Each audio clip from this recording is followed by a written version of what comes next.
wabarakatuh. Di sini perkenalkan, nama saya Isafrenia Fahimah.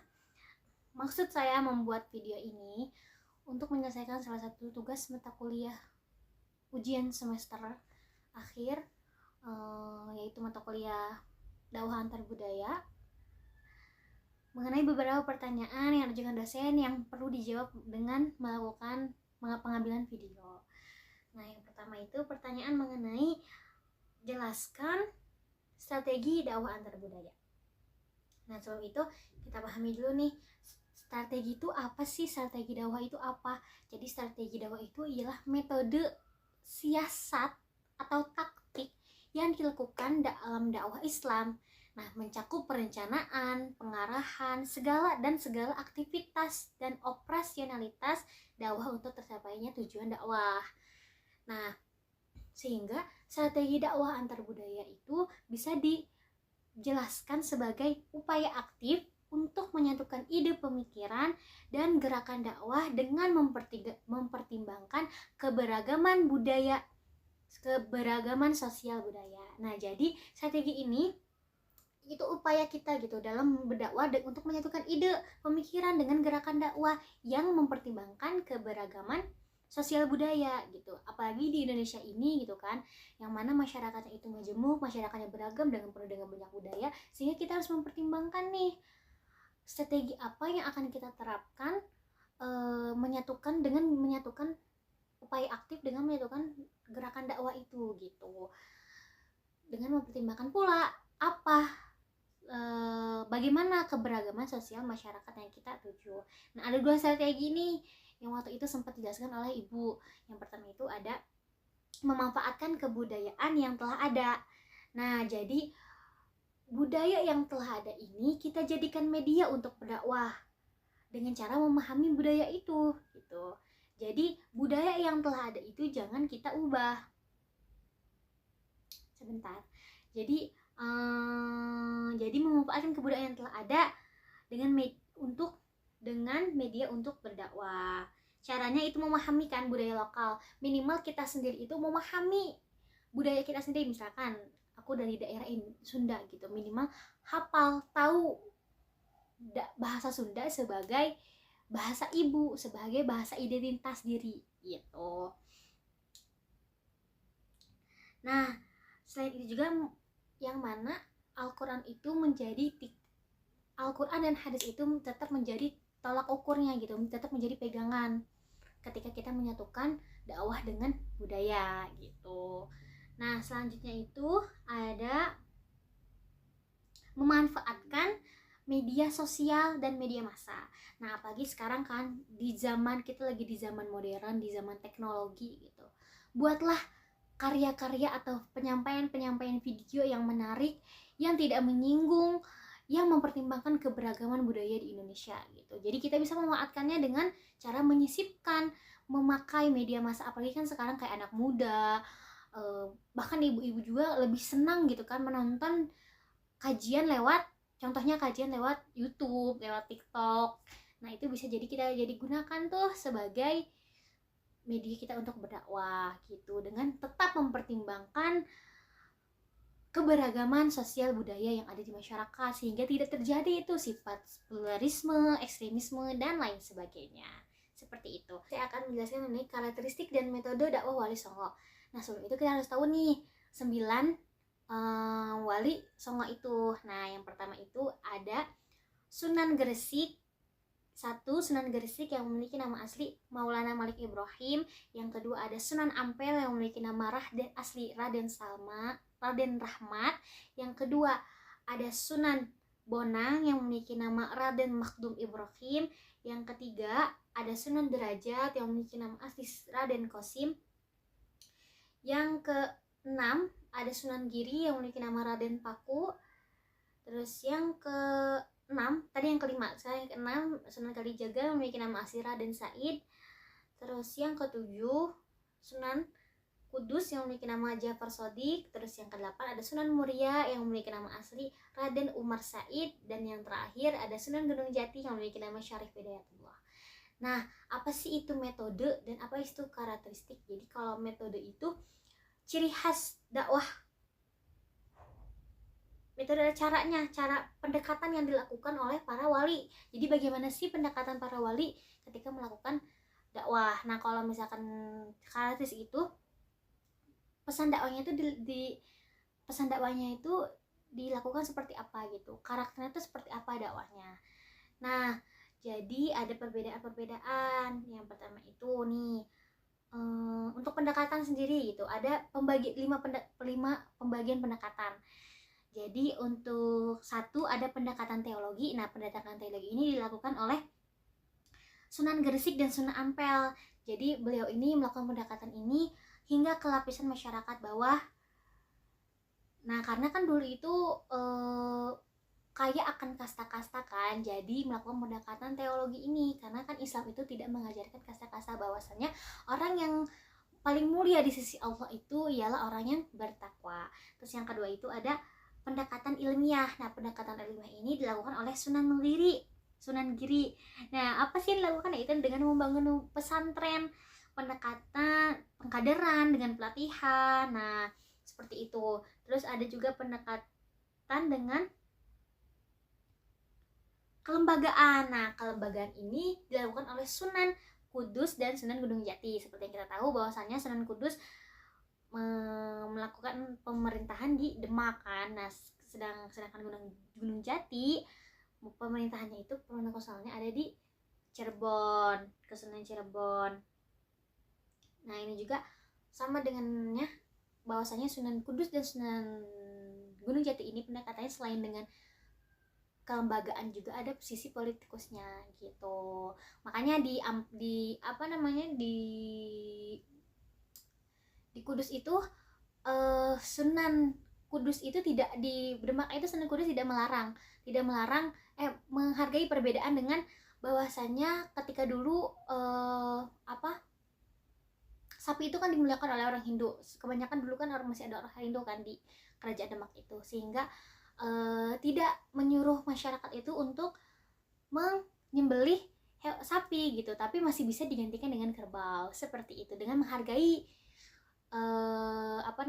kebudayaan dulu, bahwasanya di Demak itu, di umat Hindu itu sapi itu adalah makhluk yang mulia seperti itu. Terus yang keempat itu ada pendekatan dengan sosial. Nah, ini dilakukan oleh Sunan Muria dan juga Sunan Derajat. Itu mereka melakukan dakwah kepada masyarakat kecil di kampung, di desa-desa dan di kampung-kampung.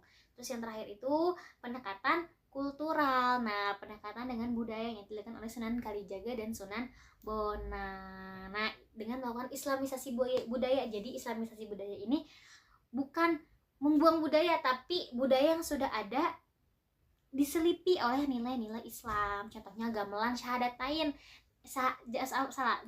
gamelan saketan. Nah, saketan ini maksudnya itu adalah syahadatain, 2 kalimat syahadat. Ada nilai Islamnya kan di situ. Terus gapura masjid. Nah, gafura itu asal katanya gofuro yaitu pengampunan. Jadi artinya itu memohon ampun kepada Allah. Jadi ketika kita datang ke masjid itu, kita melihat gapura, ada ini pintu pengampunan kepada Allah Subhanahu wa taala. Terus ada Sunan Gresik. Nah, Sunan Gresik itu dengan ilmu dagangnya yang terkenal nih ya, ilmu yang terkenalnya. Sunan Gresik itu dengan ilmu dagangnya, Sunan Ampel dengan falsafah molimonya. Nah, isi falsafah molimo Sunan Ampel itu ada 5 kan. Molimo itu tidak jadi meninggalkan 5 perkara. Nah, yang pertama itu moh main. Jadi moh main itu tidak bermain judi. Nah, terus yang kedua itu moh ngambe. Nah, moh ngambe ini artinya tidak meminum minuman yang memabukkan seperti arak, khamar dan lain sebagainya. Terus ada moh maling, yaitu tidak mencuri barang orang lain, bukan yang bukan menjadi haknya.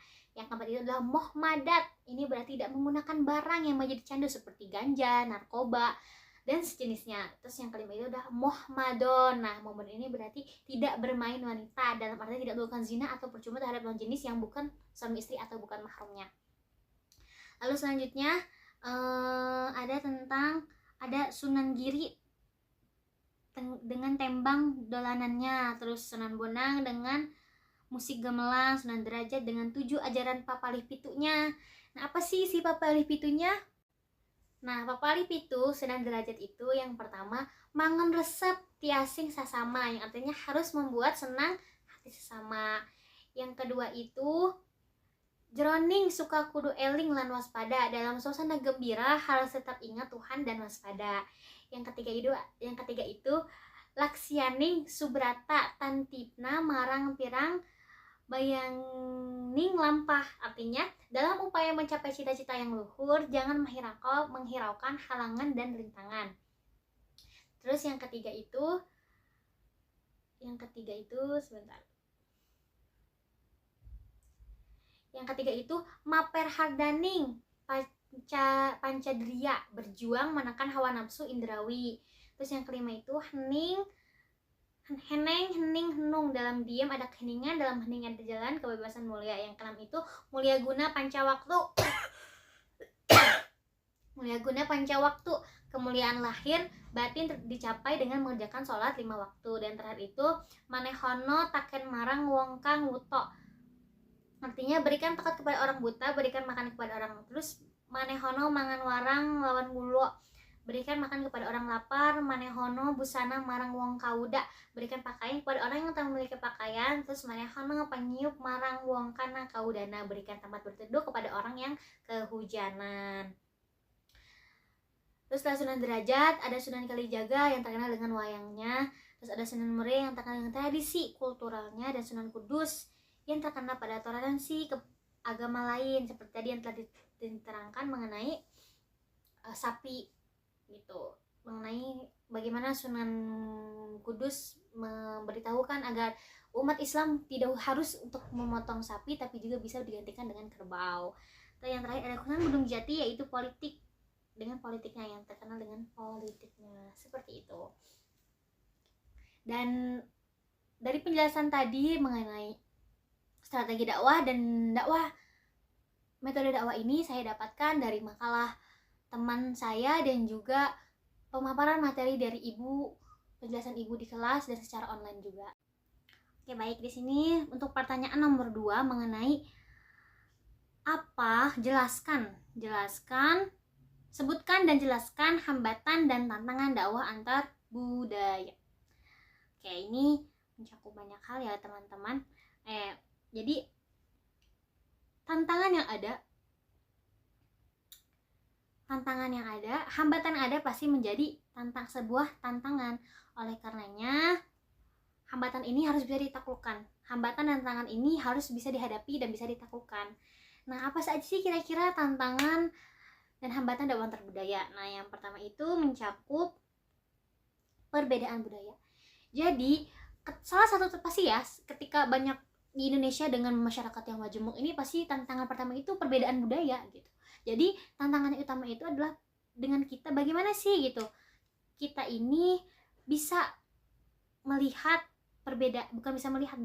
bisa juga menjangkau gitu kan perbedaan budaya di antara anggota masyarakat yang beragam. Jadi dai ini harus dapat memahami nih berbagai budaya untuk dapat berinteraksi dan menyampaikan pesan agama dengan tepat.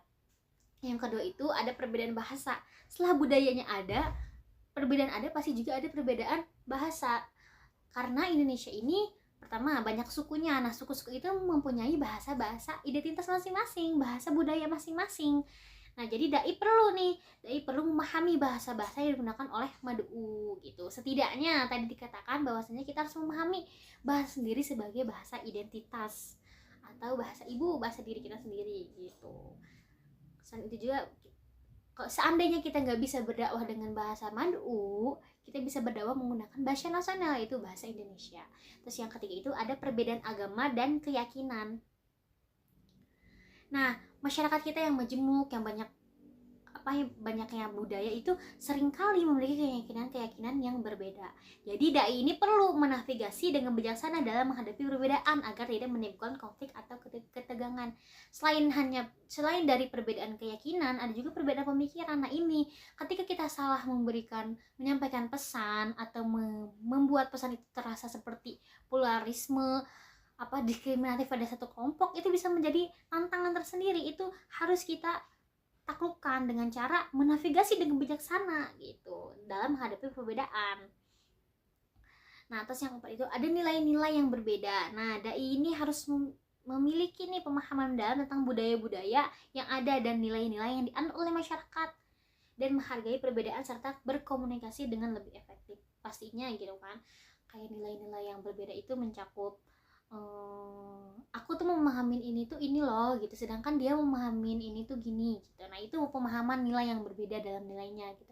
Misalkan aku memahami Al-Quran itu, aku memahami berbakti kepada orang tua itu sebagai apa, menghormati orang itu sebagai bakti pada orang tua, sedangkan orang lain, misalkan ada orang yang memahami berbakti pada orang tua itu adalah sebuah kewajiban gitu. Nah yang kelima itu adanya peran faktor sosial, ekonomi, politik, budaya dalam praktik dakwah.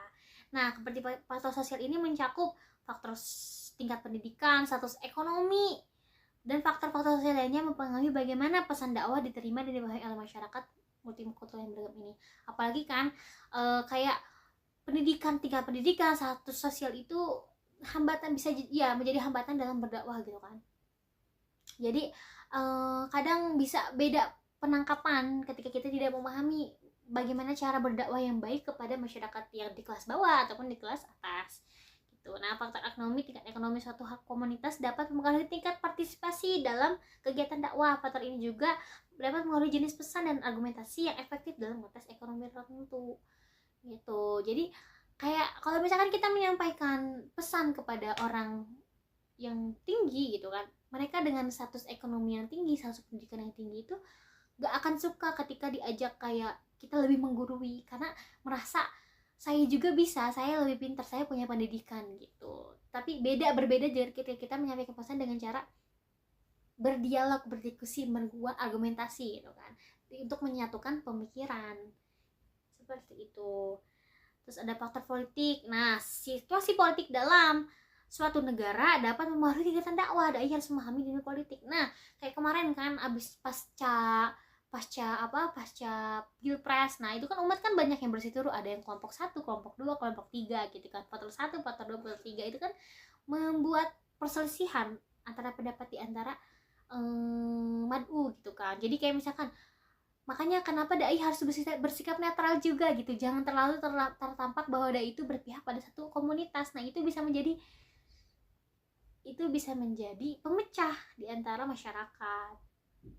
Terus ada faktor yang terakhir, yang faktor budaya, mencakup budaya lokal, tradisi, norma-norma sosial itu memainkan peran penting dalam kegiatan dakwah. Jadi dai perlu memahami juga dan menghormati aspek-aspek budaya. Nah yang terakhir itu ada yang keenam, ada pengaruh teknologi dan media sosial. Ya kita itu tahu lah gitu kan, teknologi dan media sosial telah mengubah cara komunikasi dakwah berlangsung kan. Akhirnya kita berdakwah melalui video seperti video yang saya bikinkan ini, dengan cara Zoom, online Zoom meeting dan lain sebagainya, tidak harus bertatap muka gitu. Nah, teknologi dapat membuka peluang baru, tetapi juga memperkenalkan tantangan baru dalam hal penyebaran pesan agama. Jadi kadang ketika pesan itu tidak tersampaikan dengan baik atau ada gangguan, kayak misalkan gini, seorang dai berdakwah, tetapi ada cuma pesan dakwah yang satu kaum tidak suka, dipotong, akhirnya disebarluaskan. Nah itu bisa menjadi tantangan tersendiri, karena akan merubah, jadi orang akan salah paham bahwasannya tidak seperti itu yang disampaikan dai gitu. Terus yang terakhir, dai perlu mengembangkan keterampilan komunikasi, memiliki pemahaman yang mendalam tentang segala budaya serta beradaptasi dengan faktor-faktor sosial, ekonomi, politik, dan budaya dalam lingkungan multikultural. Tentu harus dipahami oleh dai itu agar solusi dari tantangan hambatan yang tadi itu bisa terselesaikan. Terus penggunaan teknologi dan media sosial harus dilakukan dengan bijaksana untuk menciptakan ruang dialog yang lebih terbuka dan inklusif. Seperti itu. Materi ini saya dapat dari penjelasan ibu di kelas dan dari poin-poin yang ibu dosen Ibu Umi Halwati bagikan. Terima kasih. Jawab pertanyaan nomor 3 mengenai jelaskan bagaimana cara saudara menggunakan seni dalam berdakwah. Nah, kita tahu seperti yang telah ibu jelaskan bahwasannya seni itu esensi dari keindahan kan. Jadi manusia itu mengekspresikan keindahan itu melalui seni gitu. Karena manusia itu hidup tidak dapat dipisahkan dengan seni gitu. Karena seni itu bagi manusia menjadi bagian dari kehidupan manusia. Siapa sih yang gak suka keindahan, kayak estetika gitu kan. Keindahan, estetika itu tuh menjadi hal yang kayak wah gitu kan di suatu kalangan atau suatu masyarakat gitu. Nah jadi ketika dakwah dibawakan dengan seni pula, manusia akan lebih tertarik, orang-orang akan lebih tertarik gitu kan, bisa membuat orang-orang akan lebih tertarik. Karena kita tahu gitu kan, Rasulullah SAW pernah bersabda bahwasanya innallaha jamil yuhibbul jamal. Sungguhnya Allah itu maha indah dan Allah itu menyukai keindahan. Nah, jadi keindahan ini haruslah diikatkan dengan nilai ilahiyah, nilai ketuhanan Allah gitu. Allah yang maha indah, Allah menciptakan alam semesta ini dengan keindahan gitu. Sehingga jadi kita berdakwah juga dengan penuh keindahan gitu. Dengan adanya seni gitu kan. Selanjutnya dijadikan salah satu prinsip pokok yang terbawakan ke aspek dan cabang kesenian. Nah kan seni itu ada seni di dakwah itu kan ada seni musik, seni rupa, seni pertunjukan, seni sastra, dan seni arsitektur kan. Nah mungkin apa yang akan saya lakukan gitu kan. Ini kan pertanyaannya tentang apa yang akan saudara lakukan gunakan seni dalam dakwah. Pertama, kita lihat kemampuan diri kita. Pasti setiap orang tuh punya seni dalam dirinya, entah itu dari tulisannya, dari suaranya, atau dari sastranya, dari arsitekturnya. Nah itu bisa dilihat dari situ. Jadi kalau saya pribadi gitu kan, saya bisalah sedikit-sedikit nyanyi gitu, nyanyi nasyid. Nah mungkin bisa, itu seni musik itu, seni nyanyian nasyid yang mengandung pesan ilahiyah itu yang sangat indah itu saya jadikan sebagai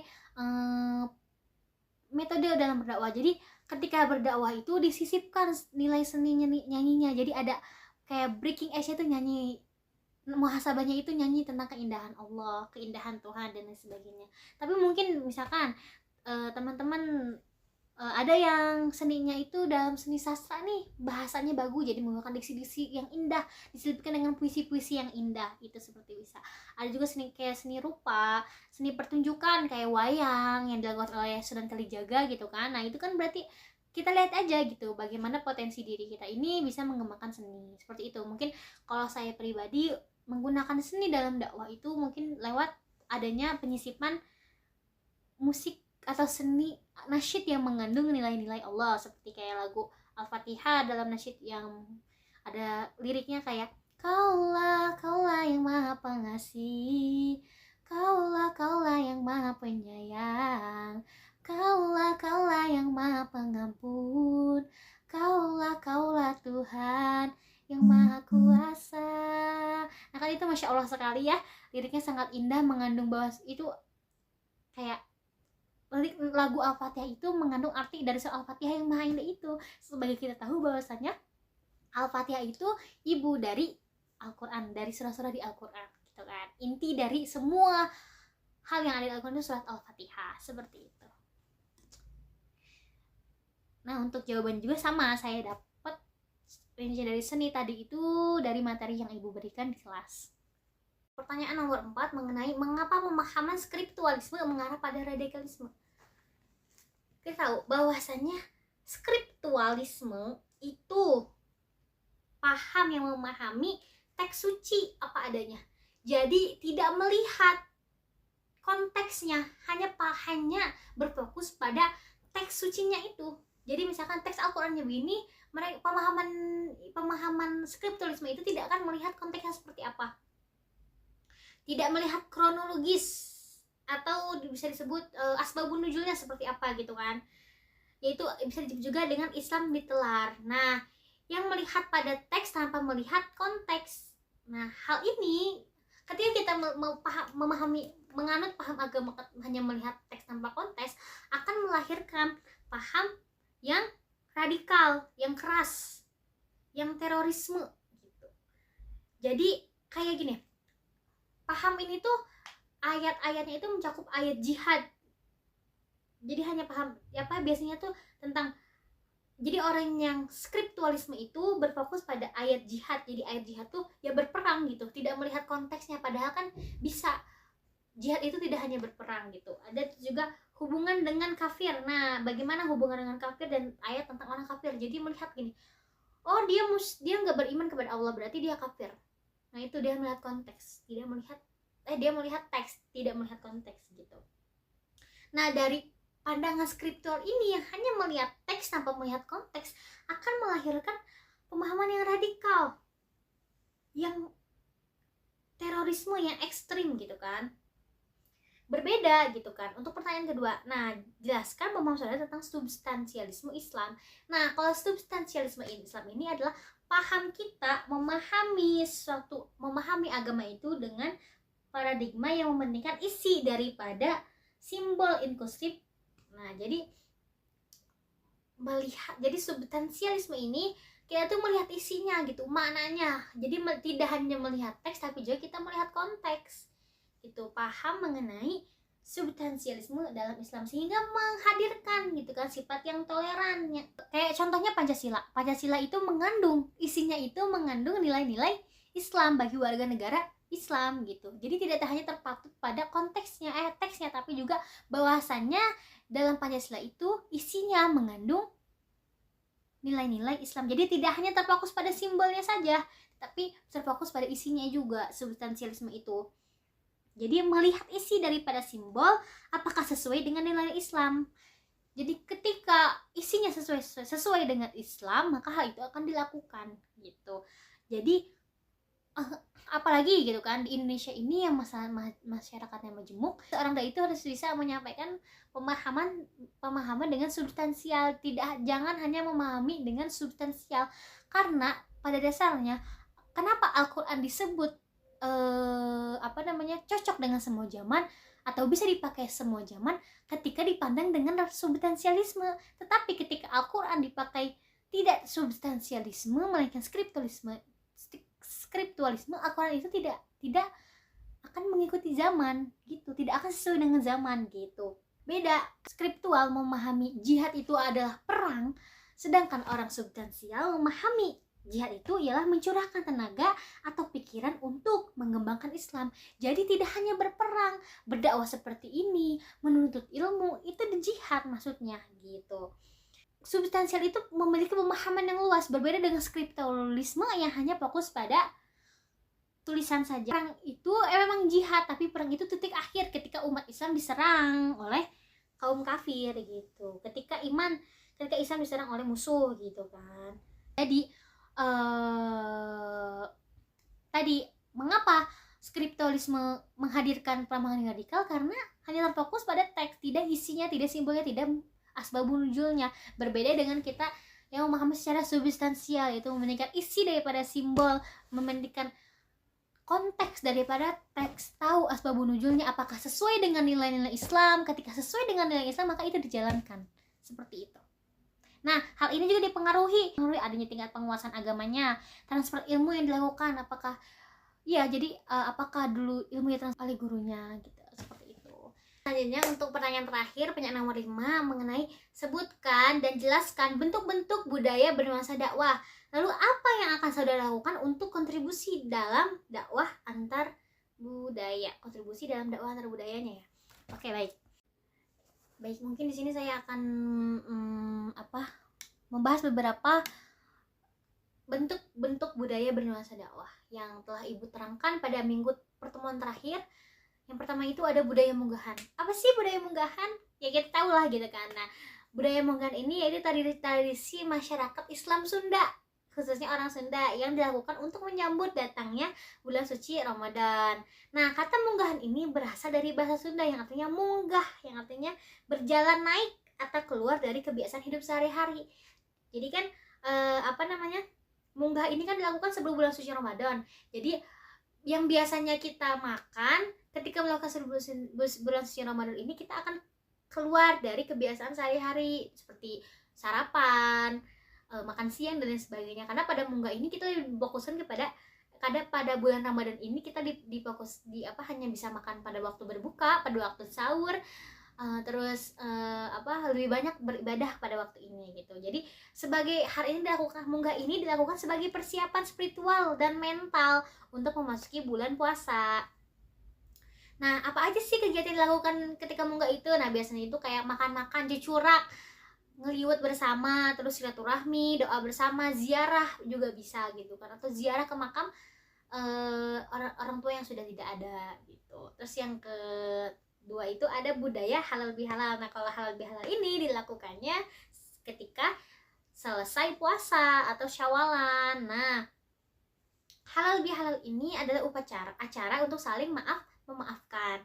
Nah, Karena pada dasarnya dosa kepada sesama manusia itu belum akan diampuni jika belum mendapat kehalalan atau dimaafkan oleh orang tersebut.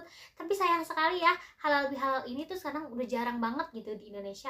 Jadi kayak ya udah sewajarnya gitu, nggak kayak minta maaf, nggak sampai sungkem, sampai bener-bener kayak dimaafkan, cuma saling salam-salaman saja gitu. Tapi ketika antarodin pun mungkin itu bisa, tapi alangkah baiknya ketika diperkuat dengan sungkeman dan lain sebagainya. Nah, tradisi halal bihalal ini dilakukan dalam rangka saling memaafkan atas dosa kesalahan yang pernah dilakukan agar kembali kepada fitrah atau kesucian. Tapi kadang tuh orang tuh salah mengartikan ya. Kadang tuh mereka malah menyebutkannya minal aidin wal faizin gitu. Nah, gitu. Terus yang kedua itu ada, yang ketiga itu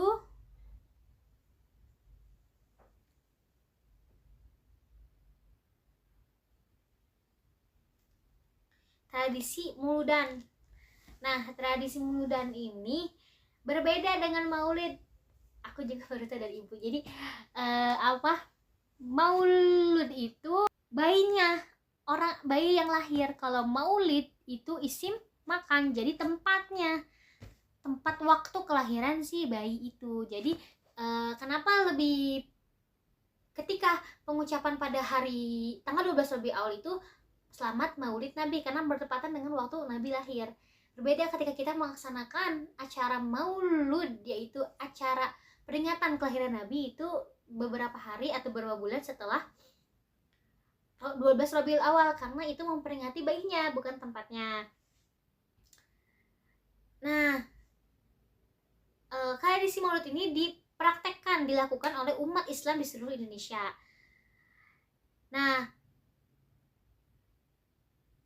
apa sih yang bisa dilakukan tuh? Kayak adanya tradisi unik termasuk arak-arakan, perayaan sungai di Sulawesi Selatan dan di Pulau Madura. Nah, tradisi ini tidak hanya mengingatkan umat muslim akan sejarah Nabi Muhammad, dan juga bagaimana inspirasi dalam menjalani kehidupan sehari-hari. Kayak tahu kan ya, Masya Allahnya sejarahnya kehidupan Nabi Muhammad SAW. Nah, berbagai perayaan ini mencerminkan keberagaman budaya dan adat istiadat daerah setempat dalam merayakan Maulid Nabi. Jadi pastinya kadang kan acara Maulid Nabi ini tuh dilakukan oleh seluruh Indonesia. Nah, setiap tempat itu berbeda dalam pelaksanaan maulidnya gitu. Ada yang kayak bawa, ibu-ibu bawa nasi dari rumah misalkan, per rumah itu bawa 5 besek makanan gitu, nanti dibagi-bagikan kepada orang-orang, jadi nanti menerimanya beda lagi gitu. Patung-patungan gitu intinya. Misalkan ini masak ayam ini masak ini masak ini, kalau enggak ngebakar, potong tumpeng dan lain sebagainya. Itu jadi mungkin segitu aja untuk tradisi bernuansa dakwah yang saya jelaskan, bentuk-bentuk dakwah, budaya bernuansa dakwah. Nah, untuk yang terakhir itu mengenai kontribusi dalam dakwah antar budaya, tentunya pastinya gitu kan, kita lebih memahami lagi gitu, kita membukakan pemahaman lebih lebar lagi kepada masyarakat luas bahwasannya budaya itu bukan sesuatu yang dapat dipisahkan dari masyarakat Indonesia, karena budaya ini bisa kita jadikan sebagai media dalam berdakwah agar lebih menghargai keberagaman yang ada di masyarakat Indonesia. Selanjutnya, untuk kontribusinya itu bisa melakukan itu pembuatan video yang lebih mungkin untuk sekarang ini gitu kan, lebih memperkenalkan lagi budaya-budaya yang bernuansa dakwah gitu kan, karena kayak Maulud dan Syawal itu sekarang tuh udah kayak sepi munggahan gitu kan, udah kayak sepi gitu kan, jadi kayak lebaran nih udah gitu-gitu aja gitu. Ada orang kan yang lebaran beberapa hari, seminggu, sedangkan sekarang ini kayak cuma ya dari pagi sampai sore aja udah selesai gitu kan acaranya. Jadi kontribusinya bagaimana dakwah dengan antar budaya ini tidak hilang di Indonesia gitu, tidak hilang dakwah ini agar terus berkembangnya, karena tadi dikatakan bahwasannya innallaha jamil yuhibbul jamal gitu. Bahasanya Allah menciptakan, jadi Allah juga kan mengadakan perbedaan itu bukan untuk perpecahan, tapi untuk persatuan, untuk lebih kita mempersatukan lagi ikatan kita gitu. Jadi dikatakan lagi, kontribusinya saya pribadi akan melakukan sesuatu yang bisa saya lakukan agar terus terjaganya dakwah antar budaya, seperti memberikan pemahaman kepada orang-orang yang memiliki sifat primordial, menganggap dia lebih bagus, yang sangat etnisme banget gitu kan. Gitu. Mungkin cukup sekian jawaban dari saya. Ibu mohon maaf apabila banyak kekurangan, karena kekurangan datangnya dari saya, hanya kesempurnaan datangnya hanya dari Allah Subhanahu wa taala. Terima kasih atas 1 semester ini bimbingan dari Ibu, banyak ilmu-ilmu baru yang saya terima. Mungkin cukup sekian. Wassalamualaikum warahmatullahi wabarakatuh.